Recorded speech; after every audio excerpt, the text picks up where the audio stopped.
તો વાત કરીએ ભાવનગરની તો ખોટી પોલીસ ફરિયાદના વિરોધમાં હીરા ઉદ્યોગ સજ્જડ બંધ। ભાવનગર શહેરના નિર્મળનગર સ્થિત હીરા બજારના હોદ્દેદારો વિરુદ્ધ ફાયર બ્રિગેડના અધિકારીએ કરેલી ખોટી પોલીસ ફરિયાદના વિરોધમાં ભાવનગર, બોટાદ, અમરેલી શહેર જિલ્લાના હીરા ઉદ્યોગ સજ્જડ બંધ જોવા મળ્યા।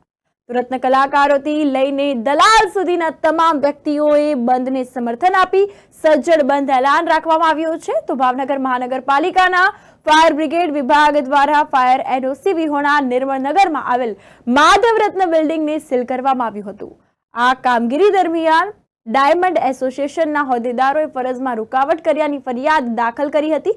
તો એસોસિએશને ફાયર બ્રિગેડના અધિકારીઓએ લાંચ માંગ્યાનો ગંભીર આક્ષેપ કરતા ભારે ચકચાર મચી જવા પણ પામી છે। હીરા બજાર આજે બંધની જાહેર કરીને સજ્જડ બંધ છે, આપ જોઈ શકો છો।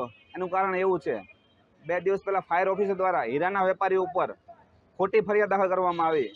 ખોટી શબ્દ ઉપર ભાર એટલા માટે મેકું છું કે જે ફરિયાદમાં સ્થળ અને સમય લખ્યો છે એને સ્થળ અને સમયે જે વેપારીનો કે જે માણસોના નામ છે એ લોકો એ સમયે હાજર નહોતા, તો ફરજ બરોબર કઈ રીતની બને એ મને સમજાવે। અને ખોટી ફરિયાદ કરી છે એ અધિકારી અમે કાયદેસરના પગલાં લ્યો અને પદ ઉપરથી દૂર કરો, એ અમારી માંગણી છે।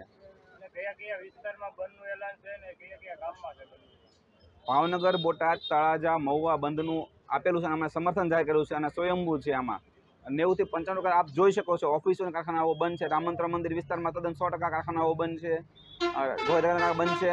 ઘણી જગ્યાએ ટૂંકમાં 100% કારખાનાઓ પણ ઓફિસની સાથે બંધ રાખેલા છે। આગામી સમયમાં આ તો પ્રતિક બંધનું એલાન હતું।